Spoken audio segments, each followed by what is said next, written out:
ദൈവ തിരുനാമത്തിനെ മഹത്വമുണ്ടാവട്ടെ. Bible reading പ്രോഗ്രാമിൽ സംബന്ധിക്കുന്ന ഏവർക്കും കർത്തൃനാമത്തിൽ സ്നേഹവന്ദനം. ആവർത്തന പുസ്തകം 29-ാം അധ്യായം. 29-ാം അധ്യായത്തിൽ യഹോവയായ ദൈവം മോവാബിൽ വെച്ച് ചെയ്ത ഉടമ്പടിയെപ്പറ്റി മോശെ ഇവിടെ പറയുന്നു. ആദ്യം ഹോറേബിൽ വെച്ചാണ് അവർക്ക് ഉടമ്പടി ചെയ്തത്. അത് 10 കൽപ്പന. അതിൻ്റെ ഒരു പുനരാവിഷ്കരണം വീണ്ടും ഇവിടെ വെച്ച് മോവാബിൽ വെച്ച് യഹോവയായ ദൈവം അവർക്ക് നൽകുകയുണ്ടായി. ആ ഉടമ്പടിയിൽ പറഞ്ഞത് യഹോവയായ ദൈവം അടിമത്തിൽ നിന്ന് അവരെ വിടുവിച്ചതായ കാര്യങ്ങളും അപ്പം അതുകൊണ്ട് നിങ്ങൾ ദൈവത്തോട് എങ്ങനെയായിരിക്കണമെന്ന് പറഞ്ഞ് അവരെ അനേക പ്രാവശ്യം പറഞ്ഞ് പ്രബോധിപ്പിച്ച് 10 കൽപ്പനകൾ അവർക്ക് നൽകുകയും അതനുസരിച്ചാലുള്ള ഗുണവും അതനുസരിക്കാതിരുന്നാലുള്ള ശാപവും ഒക്കെ കഴിഞ്ഞ അധ്യായത്തിൽ നമ്മൾ കണ്ടതാണ്. വീണ്ടും മോശെ അത് അവരെ ഓർമ്മിപ്പിക്കുകയാണ്. മരുഭൂമിയിലൂടെ എങ്ങനെയാണ് ദൈവം അത്ഭുതകരമായി നമ്മെ വഴി നടത്തിയത്. മരുഭൂമി യാത്രയിൽ വസ്ത്രം കീറാതെയും കാലിന് നീര് വെക്കാതെയും അഥവാ ചെരുപ്പ് തേയാതെയും ദൈവം നിങ്ങളെ കൊണ്ട് നടന്നു. ഒരു വശത്ത് നിങ്ങളെ വിശപ്പിക്കുകയും ദാഹിപ്പിക്കുകയും ചെയ്തു. ആവർത്തന പുസ്തകം 8-ാം അധ്യായത്തിൽ നമ്മളിത് കണ്ടതാണ്. എന്തിനാണ് ദൈവം നിങ്ങളുടെ പിതാക്കന്മാരെ മരുഭൂമിയിൽ വിശപ്പിക്കുകയും ദാഹിപ്പിക്കുകയും ചെയ്തത്? മനുഷ്യൻ അപ്പം കൊണ്ട് മാത്രമല്ല ദൈവത്തിൻ്റെ വായിൽ നിന്ന് വരുന്ന സകല വചനം കൊണ്ട് ജീവിക്കുമെന്നവരെ ഗ്രഹിപ്പിക്കേണ്ടതിനാണെന്ന് അന്ന് നമ്മൾ വായിച്ചു.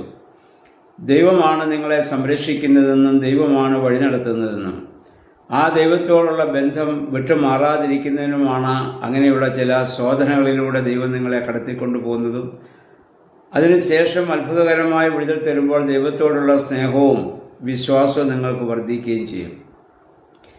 ഇന്നും പുതിയ നിയമത്തിൽ മനുഷ്യ ജീവിതത്തിലുണ്ടാകുന്ന ഓരോ ക്രൂശിൻ്റെ അനുഭവവും അതിനുശേഷം പുനരുദ്ധാനത്തിൻ്റെ സന്തോഷം പോലെ വലിയ സന്തോഷത്തിന് മുഖാന്തരമായി ദൈവം നമുക്ക് നൽകും. സങ്കീർത്തനക്കാരൻ പ്രാർത്ഥിച്ചപ്പോൾ ദൈവമേ ഞങ്ങളെ ക്ലേശിപ്പിച്ചത് ആ ദിവസങ്ങൾക്ക് പകരം സന്തോഷത്തിൻ്റെ സമാധാനത്തിൻ്റെ ദിവസങ്ങളെ പ്രദാനം ചെയ്യണമേ എന്ന്. അതുപോലെ യഹോവയായ ദൈവം നമ്മുടെ മക്കളെ ശിക്ഷിച്ചും ശാസിച്ചും സ്നേഹിച്ചും നമ്മൾ വളർത്തുന്ന പോലെ ദൈവം ഇസ്രായേൽ ജനത്തിനെ വഴി നടത്തുന്നതായി നമ്മളിവിടെ വായിക്കുകയാണ്. എന്നിട്ട് പറയുന്നു, ഹെഷ്ബോനിൽ ചെന്നപ്പോൾ രാജാവായ സീഹോനും ബാഷാർ രാജാവായ ഓഗും അവരെ തോൽപ്പിച്ചിട്ട് ആ ദേശം 3 ഗോത്രങ്ങൾക്കായി കൊടുത്തു. അതായത് അവിടെ പറയുന്നു രൂബേൻ, ഗാദ്, മനശ്ശയുടെ ആ പകുതി ഗോത്രത്തിന് ഏറ്റവും ഫലഭൂഷ്ടമായതും ഏറ്റവും പച്ചപ്പുള്ളതുമായ പ്രദേശമാണ്. ആ പ്രദേശം ലഭിച്ചാൽ കൊള്ളാമെന്ന് അവർ ആഗ്രഹിച്ചു. അവർ കാടുമാടുകളാണല്ലോ കൂടുതൽ. അതുവരെ ആ പ്രദേശം വരെ ദൈവം നിങ്ങൾക്ക് തരുവാൻ തക്കവണ്ണം അത് വാഗ്ദത്ത നാടിനിപ്പുറത്താണ്. അത് ആ പ്രദേശം പോലും ദൈവം നിങ്ങൾക്ക് തന്നു എന്നുള്ളതാണ്. അപ്പോൾ ആ ദൈവത്തെ നിങ്ങൾ ഒരിക്കലും മറക്കാൻ പാടില്ല എന്നുള്ളതാണ്. 10 മുതൽ 16 വരെയുള്ള വാക്യങ്ങൾ നമ്മൾ വായിക്കുന്നു. വാഗ്ദത്തം നിങ്ങളുടെ പിതാക്കന്മാർക്ക് നൽകി, അബ്രഹാമിനും ഇസ്ഹാക്കിനും യാക്കോബിനും നൽകിയത് അവർക്ക് മാത്രമല്ല, ഇപ്പോൾ ജീവിച്ചിരിക്കുന്ന നിങ്ങൾക്ക് മാത്രമല്ല, നിങ്ങൾക്ക് ജനിക്കാനിരിക്കുന്ന മക്കൾക്ക് കൂടിയാണ്, വരും തലമുറകൾക്ക് വേണ്ടിയാണ്. ദൈവം തരുന്ന ഓരോ അനുഗ്രഹവും നമുക്ക് മാത്രമല്ല നമ്മുടെ തലമുറകൾക്ക് അനുഗ്രഹമായി ഭവിക്കുവാൻ തക്കവണ്ണം ദൈവം നമുക്കത് നൽകുന്നവനാണ്. ആ സ്നേഹം നിങ്ങൾ ഇത് വിട്ടുകളയാതെ ദൈവത്തിൻ്റെ വാഗ്ദത്തത്തെ ഓർത്തുകൊണ്ട് അതിൽ വിശ്വസിച്ചുകൊണ്ട് ദൈവത്തെ നിങ്ങൾ അനുഗമിക്കണമെന്നുള്ളതാണ്. പിന്നീട് പറയുന്നു, ആ കയ്പുള്ള വിഷഫലം കായ്ക്കുന്ന മരത്തിൻ്റെ വേര് നിങ്ങളുടെ ഇടയിൽ ഉണ്ടാവരുത് എന്ന് പറഞ്ഞാൽ മ്ലേച്ഛതയുടെ ഒരംശം പോലും ഉണ്ടാവില്ല. പൂർണ്ണമായും നിങ്ങളിൽ നിന്ന് മറ്റ് വിഗ്രഹാരാധനകളെയും മറ്റ് മ്ലേച്ഛതകളെയും നിങ്ങൾ നീക്കിക്കളയണം. കയ്പുള്ള ഫലം കായ്ക്കാൻ പോകുന്ന വൃക്ഷത്തിൻ്റെ വേര് പോലും ഉണ്ടാകലെന്ന് പറയുന്ന അടിസ്ഥാനം പോലും ഉണ്ടാകാൻ പാടില്ല. പൂർണ്ണമായി നീക്കിക്കളയണം. ഇല്ലെങ്കിൽ അത് നിങ്ങളെ സ്വാധീനിക്കുകയും നിങ്ങൾ ബിംബാരാധനയിലേക്കും മറ്റ് മ്ലേച്ഛമായ പ്രവർത്തനങ്ങളിലേക്കും നിങ്ങൾ പോവുകയും ചെയ്യും.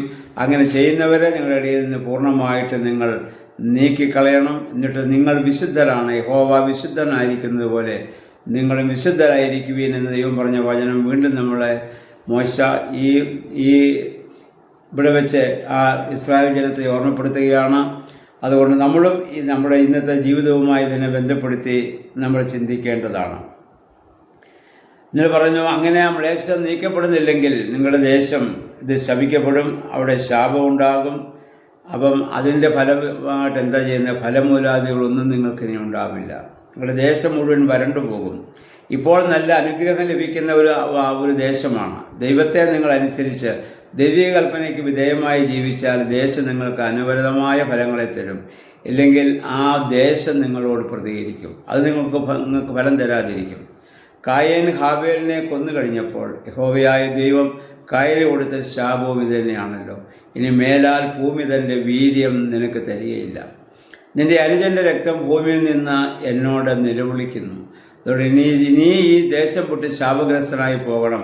ഇനി മേലാൽ ഭൂമി തൻ്റെ വീര്യം നിനക്ക് തരികയില്ല. നമുക്കറിയാം, കായൻ കൃഷിക്കാരനാണ്. അവന് ഭൂമി വീര്യം കൊടുക്കുന്നില്ല എങ്കിൽ, ഫലം കൊടുക്കുന്നില്ല എങ്കിൽ അവന് മുന്നോട്ട് ജീവിക്കാനാവില്ല.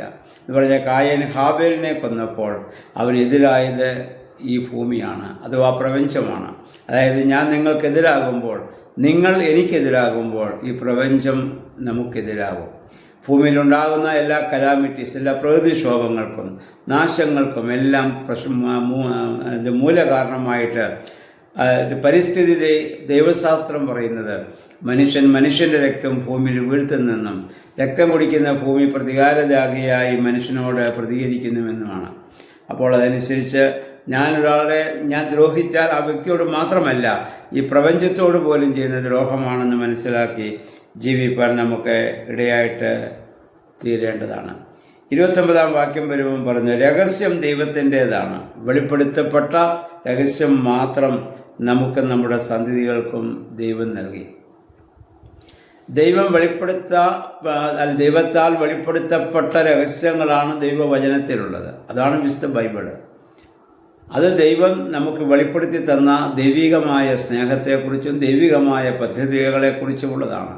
അതിനപ്പുറത്തുള്ളതൊന്നും നമുക്ക് മനസ്സിലാക്കാൻ പറ്റില്ല. അതുകൊണ്ട് വെളിപ്പെടുത്തപ്പെട്ട രഹസ്യങ്ങളെ മാത്രമേ മനസ്സിലാക്കാൻ പറ്റുള്ളൂ. കാരണം ബാക്കിയെല്ലാം ദൈവത്തിൻ്റെ കരങ്ങളിലാണ്. അവനാണ് സർവ്വവ്യാപിയും സർവജ്ഞാനിയും സർവശക്തനുമായിരിക്കുന്ന ഒരൊറ്റയാൾ മാത്രമാണ്. അത് സർവശക്തനായ ദൈവം മാത്രമാണ്. അതുകൊണ്ട് നമുക്കിന്ന് വെളിപ്പെടുത്തപ്പെട്ട് കിട്ടിയ ആ